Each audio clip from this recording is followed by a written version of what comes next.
It's clear that losing the election is still weighing on a lot of Liberals' minds. Some are already plotting how to gatecrash your next gender reveal party. Take a watch.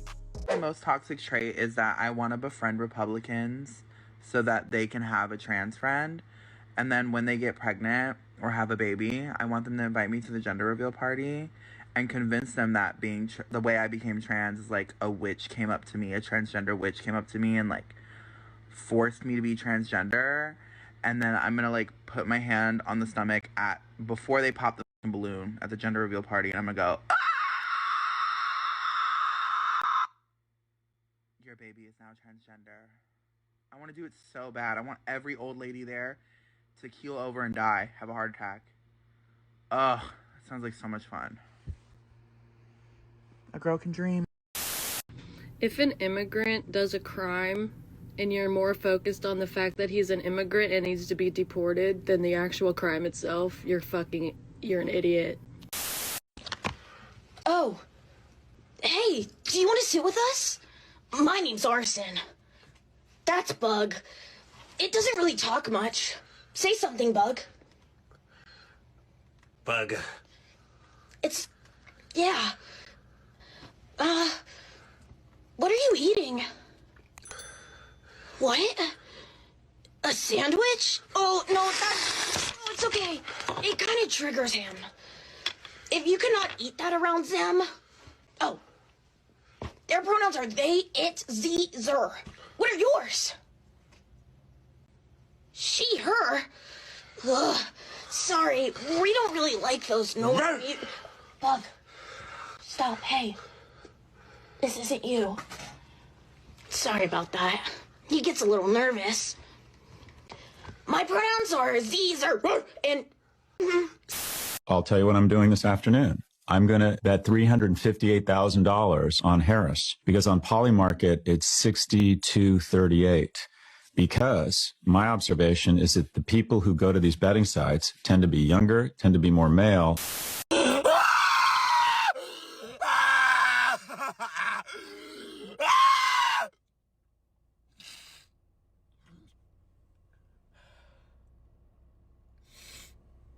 Everything's okay. It's okay. It's okay. Everything's okay.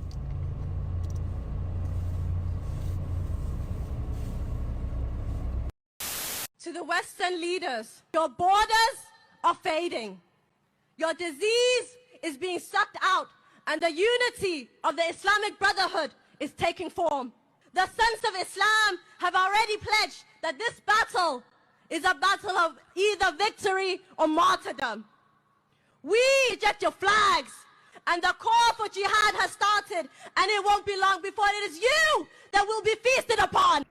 I have been misgendered 3 times in the past 24 hours at restaurants. Last night, I was at Benihana with my girlfriend, and the server said, "What about you, sir? What would you like to eat?" My girlfriend, God bless her heart, steps in, says, "Actually, that's ma'am." And she looks at my girlfriend and didn't really understand what had happened and said, "No, I'm talking to him," pointing at me. Our jaws were on the floor, and we decided to leave because it was just a bad vibe after that. And just a few minutes ago, I was at another restaurant for lunch, and they showed me my seat and said, "Here you go, sir."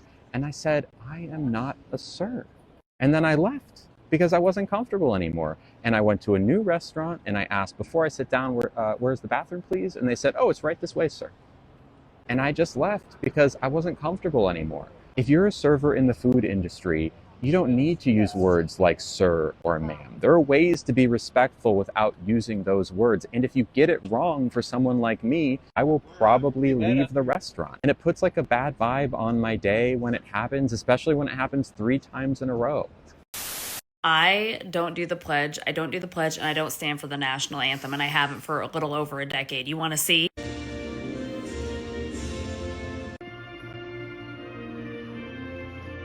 I decided when that orange turd got into office that I am not buying into this American fucking propaganda, because that's what this is. That's what the Pledge of Allegiance and the national anthem is. That's American propaganda that you are simping for in a country that isn't doing shit for you, but keeping you brainwashed. And I will not be saying the Pledge of Allegiance, nor will I make my children do it, nor will I stand for the national anthem until this country can recognize women as actual human beings with rights in this country. And I fully encourage all women to do the same. Also, our own fucking president-elect does not even participate. So what the hell are we doing here?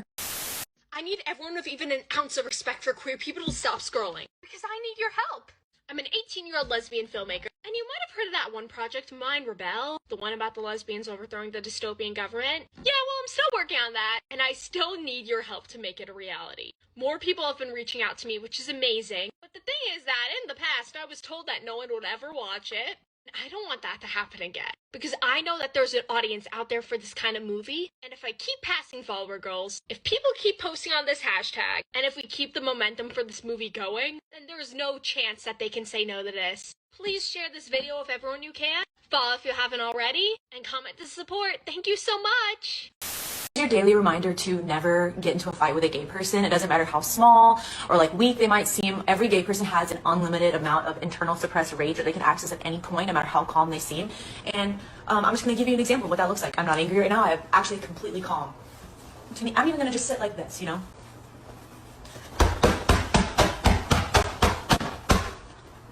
Don't fight. I'm a male.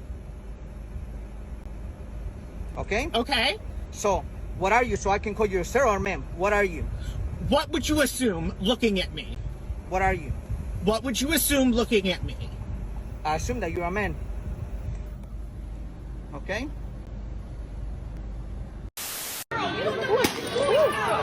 Absolute chaos broke out at a Walmart today after a little girl was rampaging in the store, grabbing anything she could see in sight and throwing it across the floor or stomping on it. Eventually, parents are stopping and wondering, hey, where's this little girl's parents? And she wanders all the way to the other side of the store. These two parents try to stop and restrain her so she can stop destroying things. But then other parents come up and say, hey, it's not your job, it's not your child. Maybe don't stop her. So they say, hey, I guess so. They let her go. She keeps going on rampaging throughout the store. The craziest part to me, this white girl keeps following her, yelling, hey, don't touch her, don't yell at her, don't touch her, don't yell at her. She could one day be the president. Now you can see here the store employees are just watching it happen because they're powerless to do anything. The store tells them not to do anything. Now eventually she walks over to these glass bottles, starts throwing them, shattering glass and juice all over the floor. This man runs up to try to stop her, and the white girl shows up again, says, hey, don't you touch her, don't you touch her, you don't know what she's been through. As if that's an excuse to let her go on a rampage. Now I think the situation is insane for two reasons. One, where are the girl's parents? And two, this girl that was following her around saying, hey, nobody touch her, nobody yell at her, nobody try to stop her, is absolutely insane. As if the best thing to do to a child that's freaking out is to just let them break everything around them. But that's my opinion. Let me know what you think in the comments, and make sure to follow if you want to stay up to date with the latest news. Alright, let's debunk the fatphobic solutions to small plane seats. Ready? Let's go. Rebuttal number 1, just lose weight. Oh. So I should just change my entire body to accommodate your comfort? It's not my job to shrink myself to fit into spaces that were never designed for me in the first place. And let's not even get into the fact that losing weight isn't a simple fix, it's not a one-size-fits-all solution. Rebuttal number 2, upgrade to first class. First class is a luxury, not a solution, and guess what? First class isn't even big enough for some fat bodies. The cost is way out of reach for most people. And upgrading doesn't solve the fundamental issue of undersized seats for fat people in economy. Fix the system, not the people. Rebuttal number 3, don't fly then. I'll just stop living my life because the world isn't built for me. Flying is a necessity for many people, whether for work, family, or travel. Telling fat people to just stay home is not a solution, it's exclusion. Rebuttal number 4, flying isn't right? It's a privilege. Sure, flying is a privilege, but basic human dignity and accessibility are rights. No one should be excluded from traveling comfortably or safely because of their body size. Let's focus on equality, not exclusion. Rebuttal number 5, I have to pay extra for luggage, so you should be charged by weight. So now my body is being compared to luggage. Charging by weight is fatphobic and dehumanizing. I'm not a suitcase. Paying extra for luggage is a different issue entirely. Let's talk about Here's what I wore today as a non-binary person. I paired this beautiful striped dress from Stitch and Feather with some black pumps, and a reminder that you don't have to break the bank to look like $1,000,000. I paid $58 for this Giorgio Armani wool coat from The Real, and I look and feel like $1,000,000. And that's it. Let me know what y'all think. Love y'all. Bye.